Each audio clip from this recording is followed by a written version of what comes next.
For more on the AI-powered build-out, we're joined by Bloom Energy CEO K.R. Sridhar. K.R., it's great to have you on. It's understandable that investors are impatient to try and gain leverage to this massive trend, and everybody keeps having higher estimates of the power needs.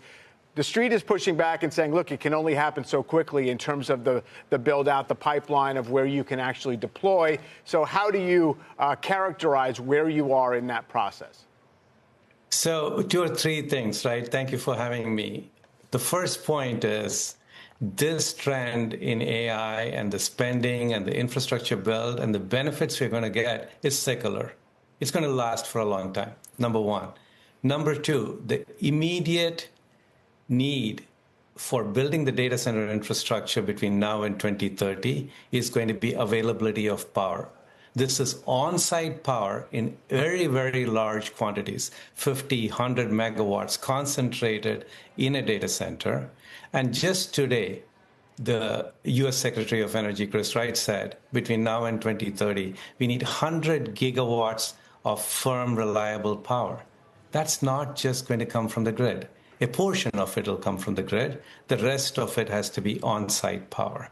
That on-site power, powering these data centers, is necessary because if you just look at the hyperscalers and their investments in the U.S.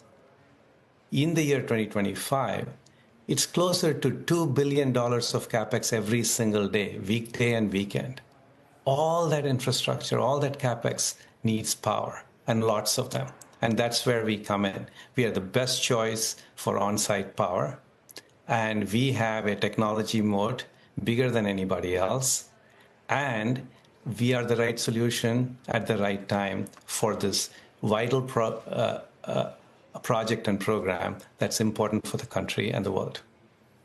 The demand, so as you say, is there, at least in terms of stated commitments. I guess the question, though, is how quickly you actually can service the demand. I think that's the nature of some of the maybe a little bit of the skepticism out there, at least in terms of relative to how high the company's valuation has gotten and whether revenues can track accordingly. So I think just a month and a half ago during our earnings call, we announced our first installation on one data center for Oracle.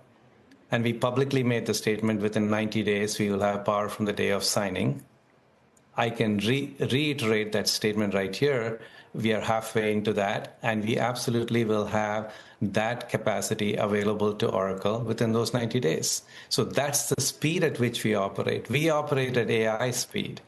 And whether the rest of the infrastructure, in terms of the buildings, in terms of the data center itself being ready, is going to come at that speed, I can't speak to that. But what Bloom offers, which is unique in this sector, is firm, reliable power that's clean, on-site, at a cost-effective manner for the data center. But the most important thing, time to power, nobody can beat us on that.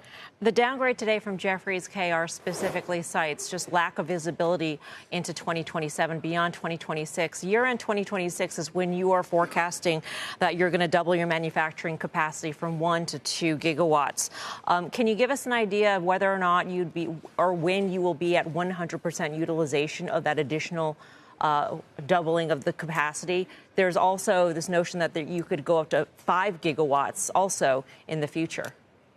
So here's what we do. We have, if you watched how we have built our factory and our factory capacity, we've been extremely deliberate. We don't get ahead of our headlights, and we build capacity when we see the demand. We see a robust pipeline, and more importantly, we see the fundamentals of the business, and we see where that supply-demand gap is going to be. It's only going to widen over the next 5 years. And that widening, the only solution that's going to solve that problem is on-site power. When you take those into account, then you look at engines, turbines, and fuel cells. And compared to a turbine, a 50 megawatt class turbine that'll be located on site, giving about 37% efficiency. By the time it is made appropriate for the data center, which is a low voltage DC, it's somewhere in the 30%. We are 75% better because of our technology in providing the same amount of power. So you take 100 megawatt hours of gas, we will be 75, we can provide the data center 75% more power. This is a game where we have inherent advantage because of our technology. Here's the thing, K.R.